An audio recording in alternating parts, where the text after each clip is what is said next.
Last time I talked about the importance of communication. Nothing changed, it still is. About the fact that if you really want to build meaningful relationships in your life, you quite frankly have to communicate. It doesn't matter what it takes you. All relationships require sacrifice, and communication is one of them. Because why am I saying like it's sacrifice? Because sometimes it's hard, sometimes you're busy, sometimes you don't feel like it. And quite frankly, you don't need to communicate to people like 24/7, obviously.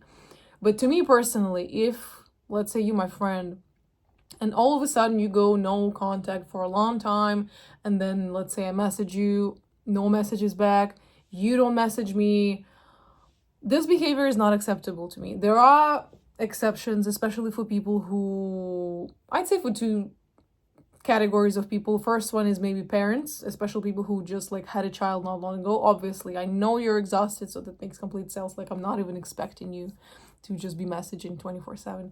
And the second category is maybe people who are sick or going through something, and still, as a close friend of mine, I want to know a couple of those things to just, just a quick message to let me know that you're going through something and you need time to yourself. It's not that hard. It does not take that much time. But it took me a while to actually understand that no communication is also a form of communication. And it's a hard pill to swallow, because as if naturally you're the type of person who loves to talk, who does not hesitate to discuss things and message people, to face someone who is so radically different from you, it's a challenge. It is a challenge to understand their motives, and maybe at the end of the day, it's not even the kind of people that's supposed to be in your life. Or, yeah, maybe they're just trying to tell you something and you are not being quite receptive to it. When I was younger, I had a friend. Well, actually, we're still friends. We're just like not that close anymore. She is a very anxious person by nature. She thinks a lot. She overanalyzes constantly. And also overanalyzing, just as I said in my previous video, is honestly, first of all, like a form of self-harm. And it's just a way to like procrastinate, because you're like, okay, you know what? I'm going to keep my brain busy, which means that we're being productive. But you're not, because you are overanalyzing in your head and maybe things are completely different. And also, start believing what people actually show you. Like, you do not need to sit down, write a list of pros and cons, overanalyze their behavior and their words. People need to learn how to be frank with you, or at least direct. If somebody is not communicating directly, even after you told them like, hey, it's a little weird, I need more clarity from you, they are sending you a message in a very immature way. I agree. I don't understand it myself, but it's not about that. Once again, we're not trying to understand other people. We're just trying to see them for who they are and accept it and just deal with this information. Let's say you met somebody romantically and then all of a sudden they ghost you, and then you probably gonna tell yourself, okay, well, he's just busy, he's just working. Sweetheart, he's never working to a point where he cannot find 10 seconds to just message you if he really likes you. So he's trying to clearly communicate a message saying that maybe you're not as important, maybe you're not his first priority. And it's not always like for bad things. Maybe he has kids, I don't know. But just take it as it is. Stop trying to justify people's behavior. Just blankly accept it for what it is and just be honest with yourself. If they're behaving in a way that you don't like, if they ghost, if they stop responding, if they're not being as open as they used to be, is because maybe something happened for them on their side. And once again, yeah, immaturely, they're not letting you know. But why do you need to sit down like and wait on people? This is something that I swear to God I regret doing earlier in life, where I would find 1,000 excuses. Oh no, wait, give me a sec. It was my little fudgy toy. For everyone but for myself. Everyone will be, okay, but I get it, you're busy, but I understand you had a deadline on this and on that, and that's why you behaved, quite frankly, as an asshole, or you just did not respect me or you did not include me to something. I don't know, I feel like also as women we're being taught a lot of empathy, obviously, which kind of leads to hope, meaning that, oh, like, I know deep down within myself, I have hope, I have faith that this person is behaving in that way simply because they have valid excuses. Or maybe, once again, we should just see people for the way they act with you and around you. And it's completely okay to say bye to them and to not accept the lack of communication or the communication that is not exactly clear, or even worse, quite obviously ghosting. I'm gonna tell you a story.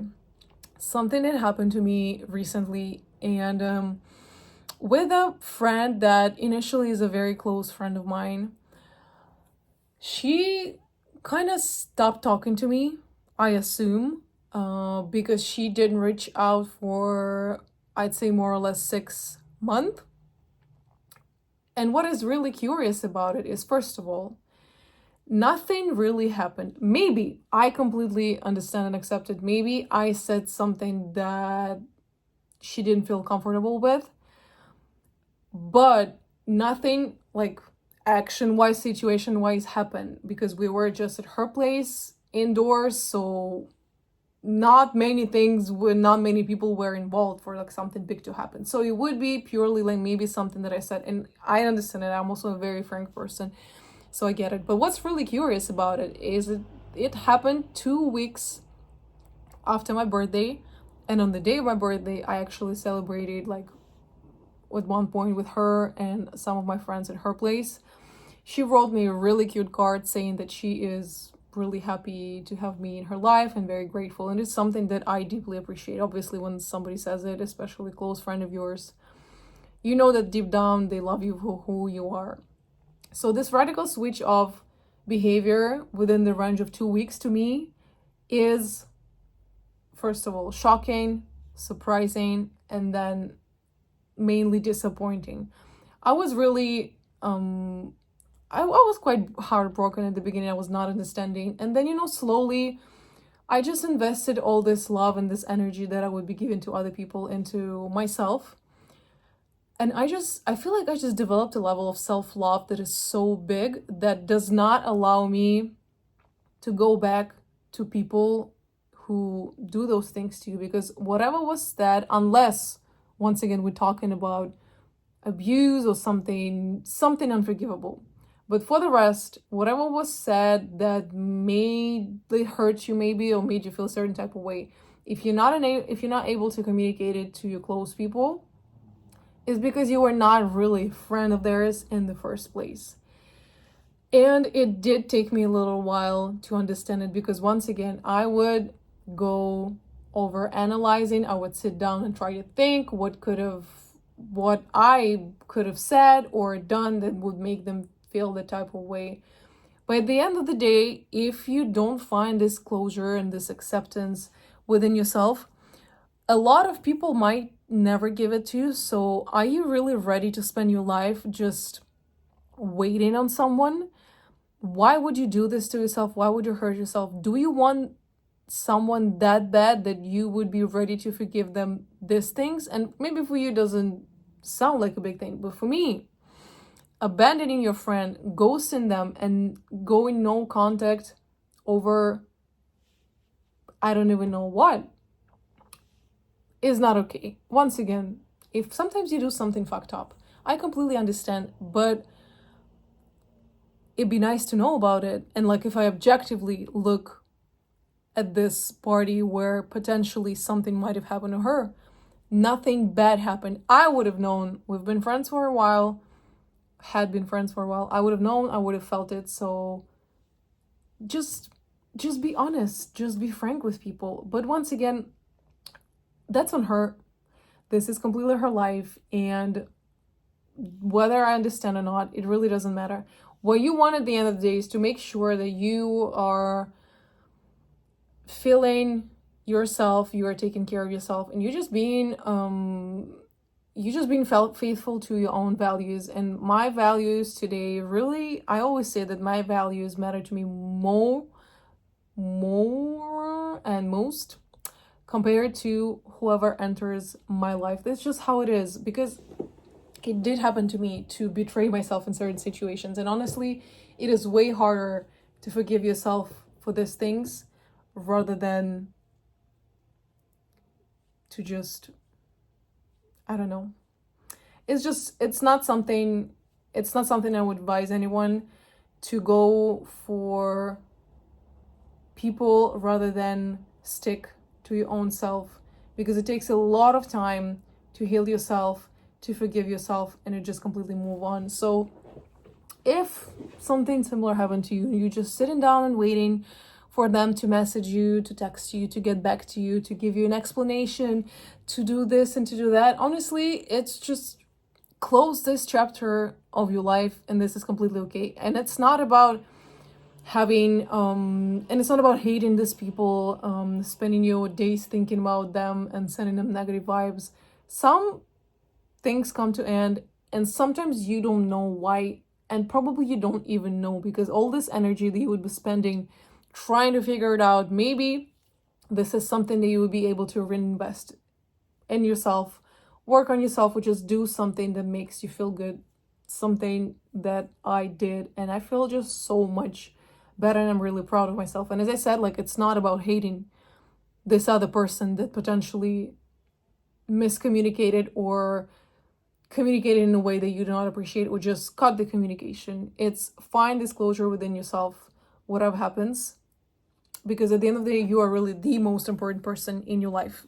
I'm telling you, the earlier you learn this in life, the easier life gets, because however much you love people, and it could be your own mom, your own child, your spouse, you always put yourself first, especially as a woman. It takes a lot of time to learn, because patriarchy is making sure we learn these behaviors, we learn to be overly empathetic and forgiving. But once you do, once you reach this level of maturity, others really don't matter. Like, honestly, for me these days, if I am fine, if I am okay, and I take care of myself, I can live without everyone else. And maybe it sounds weird, it sounds like I'm a little too detached from people, but I just mean it in a way that you really need to learn to develop this sense of self that is just so strong that you understand that even if everything else is potentially temporary, it's still okay, because you'll be able to take care of yourself and rebuild a life that makes you happy. Are these people going to be in your life? Maybe not, because they already showed you some things that maybe you missed in the first place. But what you should never do is to try to overanalyze their actions, and instead just reinvest this energy into yourself. And I swear to God, you're going to feel so much better.